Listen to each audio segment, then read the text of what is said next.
पांच शहर पांच खबरों की शुरुआत करेंगे, जहां पहली खबर वाराणसी से है, जहां ज्ञानवापी परिसर में एसआई ने कोर्ट से 3 हफ्ते का और समय मांगा था, जहां कोर्ट ने 11 दिसंबर तक का वक्त दिया है। वहीं दूसरी खबर लखनऊ से है, जहां बसपा सुप्रीमो से न्याय की गुहार लगाने 69,000 शिक्षक आरक्षण भर्ती घोटाले के पीड़ित बसपा कार्यालय पहुंचे। वहीं तीसरी खबर की तरफ रुख करेंगे, जो कि अलीगढ़ से सामने आ रही है, जहां जैन मेडिकल कॉलेज हॉस्पिटल की बड़ी लापरवाही का वीडियो वायरल हुआ है, जिसमें परिवार के लोग मरीज को ऑटो के साथ इमरजेंसी के अंदर ले जा रहे हैं। वहीं चौथी खबर लखनऊ से, जहां नशे में धुत पुलिसकर्मी सड़क पर बेहोश मिला, जिसके साथ हाईटेक राइफल पाई गई है। वहीं पांचवी खबर हमीरपुर से, जहां वर्दी में रील बनाने का सिलसिला थम नहीं रहा है, सिपाही गाइडलाइन के नियमों को खुली चुनौती देते हुए नजर आ रही हैं। और वाराणसी से बड़ी खबर, ज्ञानवापी परिसर में एसआई सर्वे का मामला है। एसआई के एप्लीकेशन पर सुनवाई हुई है। एसआई ने कोर्ट से 3 हफ्ते का और समय मांगा था।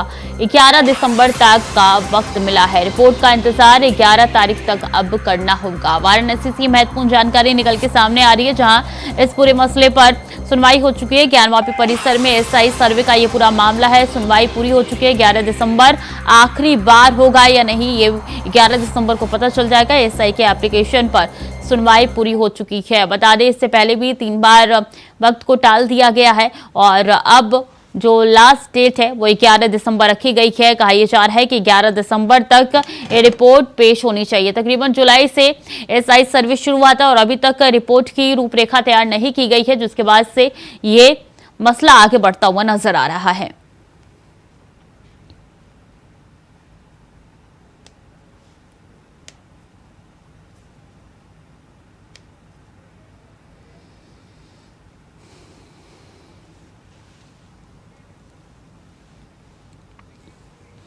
विकास चौबे वाराणसी से हमारे साथ जुड़ चुके हैं। विकास, 11 दिसंबर अब तारीख मिल चुकी है। बिल्कुल, देखिए स्वीटी, 11 दिसंबर जो है डेडलाइन तय कर दी गई है कि 11 दिसंबर तक एएसआई को जो अपनी रिपोर्ट है वो कोर्ट के अंदर सबमिट करनी होगी, क्योंकि इससे पहले भी जो है कोर्ट में इन्होंने एक्सटेंड की एप्लीकेशन डाली थी और कहा था कि हमको जो है और मोहलत दी जाए कि हम अपनी रिपोर्ट सबमिट कर पाए। लेकिन इससे पहले जो है कहीं ना कहीं अदालत ने एएसआई को 10 दिन की मोहलत दी थी और इस बार भी ये मोहलत जो है 11 दिन की दी है और कहा है कि 11 दिसंबर तक आपको किसी भी हालत में, साथ साथ हिदायत दी है, ये बहुत बड़ी बात है। कोर्ट ने कहा है एएसआई को कि आपको किसी भी कीमत पे किसी भी आपको सकल सूरत में आपको जो रिपोर्ट है एएसआई सर्वे की वो आपको कोर्ट के अंदर पेश करनी है, क्योंकि लगातार लेट नोटिफिकेशन की वजह से ये पूरा जो सर्वे है वो डिले हो रहा था और 100 दिन तक सर्वे चला। उसके बाद से कहीं ना कहीं जो समय अवधि दी गई थी रिपोर्ट सबमिट करने के लिए, उसमें लेट नोटिफिकेशन एएसआई कह रहा था कि तकनीकी कारण है, तकनीकी कुछ खामियां है जिसकी वजह से हम रिपोर्ट सबमिट नहीं कर पा रहे हैं और वो कारण है और कुछ अलग ऐसी चीजें हैं जिसकी हैदराबाद में रिपोर्ट फंसी हुई है, उसकी हार्ड कॉपी आनी है। तो तरह तरह के जो कायम थे, तरह तरह की दलीलें थी, वो एएसआई की तरफ से दी जाती है और कहा जा रहा था कि हमको और समय चाहिए। एएसआई ने एक एप्लीकेशन लिखा था जिसमें उन्होंने कहा था कि हमको 3 हफ्ते का यानी कि 21 दिन का समय दीजिए। आप कोर्ट से 21 दिन का समय की मांग की थी, लेकिन एएसआई को उन्होंने कहा था कि कम से कम आपको समय दे रहे हैं और इस समय में आपको एक जो रिपोर्ट है, पूरा जो खाका है हार्ड कॉपी के साथ, वो आपको कोर्ट के अंदर सबमिट करना होगा। तो 11 तारीख की वो डेडलाइन है, जबकि आपको कोर्ट के अंदर पूरा एएसआई अपनी रिपोर्ट सबमिट करेगी और काफी ज्यादा दिलचस्प होगा देखना क्या अपनी रिपोर्ट सबमिट कर पाती है, रिपोर्ट में क्या कुछ निकल के सामने आती है, क्योंकि लगातार ये पूरा मामला जो है हाई प्रोफाइल बना हुआ है। जी, जुलाई से ये सर्वे शुरू हुआ था और ऐसे में देखिए लगातार डेट आगे ही बढ़ रही है। तकरीबन 4 से 5 महीने हो चुके ही है। विकास, ऐसे में और कितना वक्त एएसआई के अधिकारी मांग रहे हैं? क्योंकि 11 दिसंबर को जो सुनवाई होगी उसमें सवाल ये भी उठ रहा है, क्या 11 दिसंबर को भी डेट मांगा जाएगा या वहां तक रिपोर्ट जो है पूरी तरीके से तैयार हो जाएगा, सुनिश्चित किया गया है क्या? ये देखिए स्वीटी, सबसे बड़ी बात साफ कर दे कि जो 11 दिसंबर की तारीख नियत की गई है वो तारीख नियत की गई है एएसआई को अपनी रिपोर्ट सबमिट करने के लिए, यानी कि जिला अदालत वाराणसी ने कहा है कि आप 11 दिसंबर तक अपनी जो रिपोर्ट है वो कोर्ट के अंदर सबमिट करेंगे। इसके बाद आपको कोई भी एक भी दिन के समय में आपको मोहलत नहीं दी जाएगी, क्योंकि इससे पहले भी हम आपको समय देते हुए हैं। और बात की जाए तो सर्वे की, तो 100 दिन से ऊपर तक ये पूरा जो है सर्वे चला। 100 दिन तक जो है पूरा सर्वे चलता रहा और कहीं ना कहीं जब सर्वे शुरू हुआ तो ये बात कयास लगाया जा रहा था कि जो 28 दिन का सर्वे का समय दिया है तो फिर वो काफी होगा, लेकिन इसके बाद से कहीं ना कहीं लगातार समय की जो अवधि थी वो बढ़ती गई और एक के बाद एक जो है 3 बार लगातार समय अवधि बढ़ाने की मांग जो है खुद जिला अदालत के समक्ष जो है एएसआई ने की। उन्होंने कहा था कि हमारा सर्वे भी पूरा नहीं हो पाया। ऐसे में लगातार सर्वे बढ़ाने की जो मांग थी वो की जा रही थी और जब सर्वे पूरा हुआ, 100 दिन से ऊपर पूरा सर्वे चला, उसके बाद से जब रिपोर्ट सबमिट करने की बारी आई तो कोर्ट बिल्कुल विकास, अब देखना होगा 11 तारीख को क्या रिपोर्ट सबमिट होती है या एक बार फिर से मोहलत मांगी जाती है। बहुत बहुत धन्यवाद आपका तमाम जानकारियों के लिए।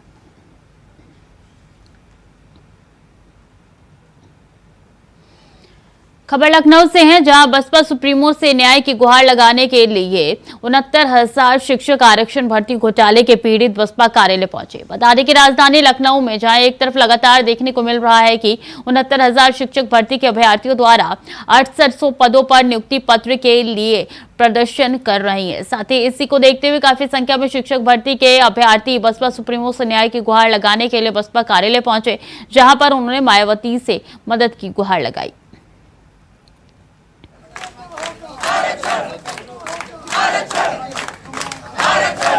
शुभम पांडे हमारे साथ जुड़ चुके हैं ज्यादा जानकारी के लिए। शुभम, क्या मायावती इन सबसे मुलाकात करने के लिए पहुंची?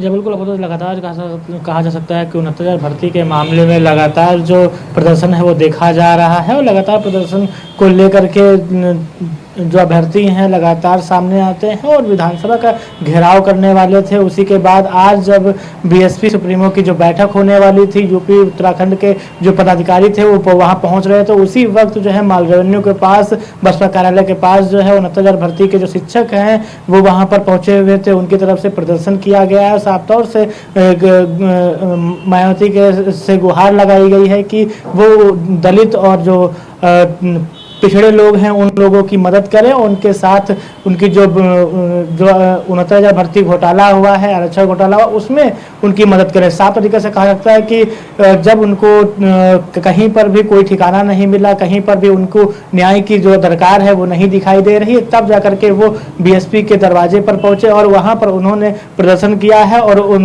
वहीं अगर बीएसपी के नेताओं की बात की जाए तो उन्होंने उनसे बात की है और कहा है कि इनके मुद्दे को वो बीएसपी के नेता जो हैं वो खुद इसको एजेंडा बनाएंगे और उसको लेकर के सरकार से बात करेंगे। साफ तरीके से कहा सकता है जिस तरीके से लोकसभा का चुनाव नजदीक आ रहा है, सभी पार्टियां अपने अपनी जो भूमिका है वो बनाने में जुटी हैं, वहीं उसी के मद्देनजर कहा जा सकता है कि 69,000 भर्ती के मामले में मायावती ने एंट्री मारी है। मायावती के जो कार्यकर्ता हैं वो उन्होंने एंट्री मार दी है और जो अभ्यर्थी हैं उनसे उनकी बात हुई है। उनकी जो साफ तौर से कह सकते हैं जो मायावती की बात जो है अभ्यर्थियों से नहीं हुई है, लेकिन जो उनके कार्यकर्ता हैं, उनके जो पदाधिकारी हैं, उनसे उनकी बात हुई है। उन्होंने कहा है कि वो इस मामले में जो है जो उनके जो किनारे किया गया है, जो आरक्षण था वो नहीं माना गया है, आरक्षण के विपरीत जो है काम है, उनको लेकर के वो बात करेंगे। सरकार से पूरी तरीके से बात की जाएगी और इस पर जो भी निर्णय होगा वो लिया जाएगा।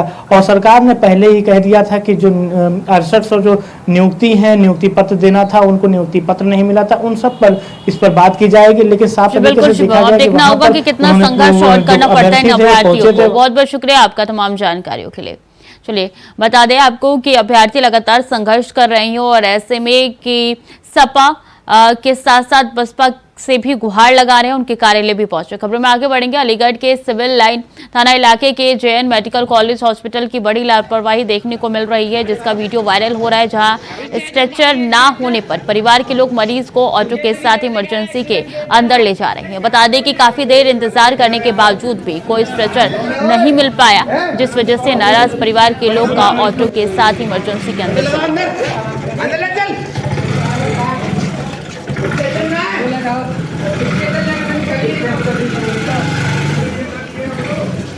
मोहम्मद शहनवाज अलीगढ़ से हमारे साथ जुड़ चुके हैं। शहनवाज, इस मामले में क्या कोई कार्रवाई देखने को मिली है प्रशासन के खिलाफ? जी बिल्कुल से एमपी प्रशासन के द्वारा इसमें सख्ती से जो सिक्योरिटी गार्ड थे और वो जो वहाँ पर स्टाफ रहता उनको सख्त निर्देश दे दिए गए कि अगर आगे से इस तरीके से कोई भी घटना होती है तो उसके लिए उनको तत्काल निलंबित भी किया जाएगा और सख्त से सख्त कार्रवाई की जाएगी। ये कौन सा अस्पताल है जहाँ पे एक भी स्ट्रेचर नहीं था? ऐसे में मरीज तो यहाँ पे वापस पैर चले जाते होंगे, इलाज की तो यहाँ पे कोई भी सुविधा नजर नहीं आ रही, कैसा है? अलीगढ़ के डिस्ट्रिक्ट का ये सबसे बड़ा हॉस्पिटल है जिसका नाम जवाहरलाल नेहरू मेडिकल हॉस्पिटल है, जिसे हम जेएनएमसी के नाम से भी जानते हैं, और ये ट्रामा सेंटर है। और आपको बता दूं कि ये पूरे लगभग मंडल के 7 जिलों को अकेला देखता है, लेकिन कहीं ना कहीं हमारे द्वारा जब जानकारी की गई ऐसा क्या कारण था कि स्ट्रेचर मेडिकल कॉलेज में उपलब्ध नहीं थी, तो वहाँ डॉक्टरों के द्वारा बताया गया कल कुछ ज्यादा ही कैजुअलिटी आ गई थी, जिसके चलते स्ट्रेचर वहाँ नहीं मिली थी, जिसको दौरान किसी दौरान एक एक्सीडेंट में गंभीर रूप से घायल युवक को परिजनों के द्वारा ऑटो से लाया गया था।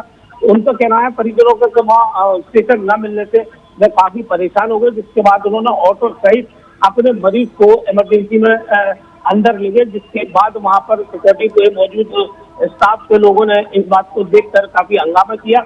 लेकिन जैसे ही उन्होंने मरीज को देखा तो मरीज के दोनों पैर पूरी तरीके से घायल थे और लगभग दोनों ही पैर खराब हो चुके थे, जिसके उपरांत एएमयू की प्रशासनिक टीम भी मौके पर पहुंची, जिसके बाद उनको सिर्फ इस बात की वार्निंग दी गई है कि आगे से इस तरीके का कोई कार्रवाई न हो। अगर इस तरीके की दोबारा से कोई कार्रवाई की जाती है तो वहां पर जो सिक्योरिटी में लोग लगे उन पर सख्त कार्रवाई की जाएगी।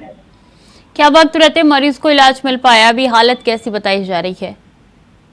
अभी की जो हमारे द्वारा जानकारी ली गई है, मरीज का ऑपरेशन हुआ है रात को और अभी उसको उपचार के लिए एडमिट कर दिया गया है। हालांकि बताया जा रहा है कि वो इस समय खतरे से बाहर है, लेकिन अभी भी उसका उपचार जारी है।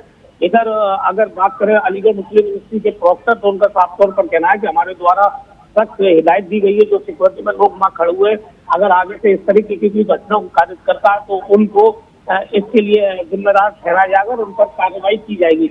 लेकिन कहीं ना कहीं एक स्टेशन न होने पर मरीज के तीमारदार काफी परेशान थे, जिसके चलते उन्होंने ऑटो सहित ही अपने मरीज को इमरजेंसी के अंदर घुसड़ दिया, जिसके बाद डॉक्टरों को द्वारा आनन फानन में उसका उपचार शुरू किया गया था।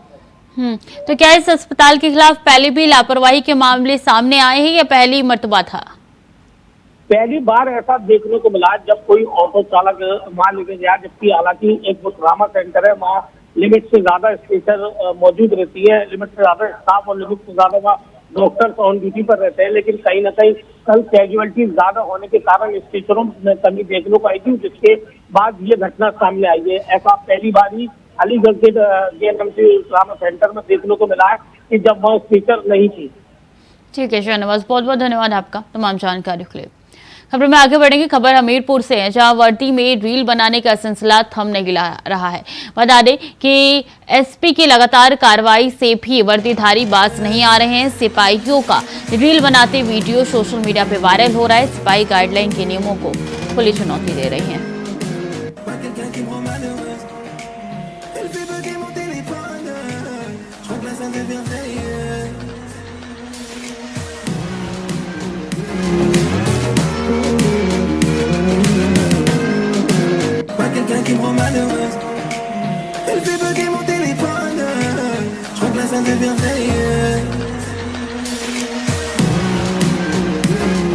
रुपेश गुप्ता ज्यादा जानकारी के साथ जुड़ चुके हैं। रुपेश, एक और वीडियो वायरल हो रहा है वर्दी के साथ।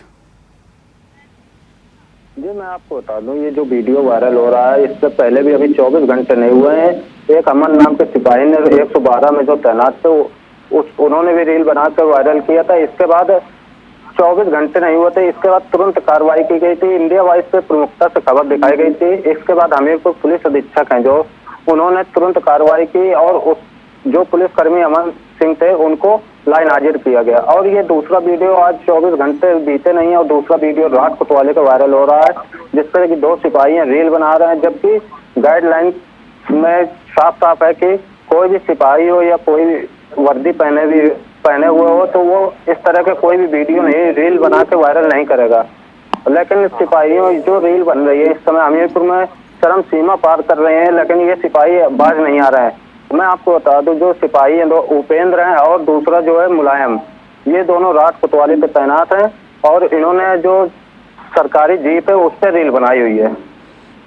रुपेश, सवाल तो ये उठ रहा है कि हमेशा हम इस तरीके की रील को देखते हैं, फिर लाइन हाजिर भी किया जाता है, लेकिन ये सिलसिला रुक नहीं रहा है। ये कब थमेगा? इस पे जरूरत है कि बड़ा एक्शन लिया जाए और कड़ा हो वो एक्शन।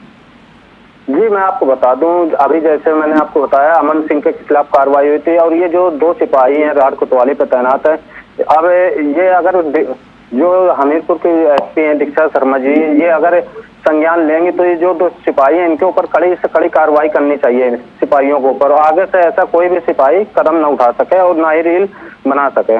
तो संज्ञान क्यों नहीं लिया गया? क्योंकि निर्देशित तो यही किया गया है कि कोई भी सिपाही वर्दी में रील नहीं बनाएगा। इसके बाद से भी नियमों को ताक पर रखा जा रहा है। जी कुछ ऐसे सिपाही हैं जो बिल्कुल पालन नहीं कर रहे हैं आदेशों का, और मैं आपको बता दूं जैसे कि अभी जैसे रील ये बना रहे हैं और हो सकता है कि आगे भी कोई अगर ये पालन नहीं करते तो इनके ऊपर जो रील बना के वायरल कर रहे हैं इनके ऊपर कड़ी से कड़ी अगर यहाँ से नहीं हो पा रही तो ऊपर से कड़ी से कड़ी कार्रवाई होनी चाहिए। ठीक है रुपेश, बहुत बहुत धन्यवाद आपका तमाम जानकारियों के लिए।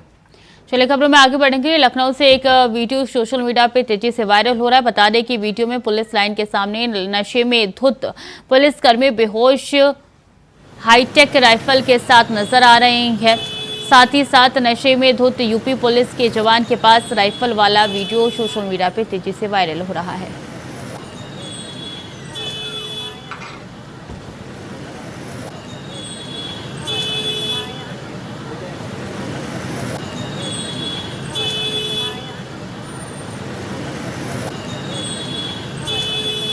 ये तस्वीरें दिखा रहे हैं किस तरीके से पुलिसकर्मी यहाँ पे नशे में धुत नजर आ रहा है और यहाँ पे इतना भी होश नहीं है इस पुलिसकर्मी को कि वो उठ सके, और ये वीडियो सोशल मीडिया पे वायरल हो रहा है। ये तस्वीरें सीधे निकल के सामने आ रही है लखनऊ से।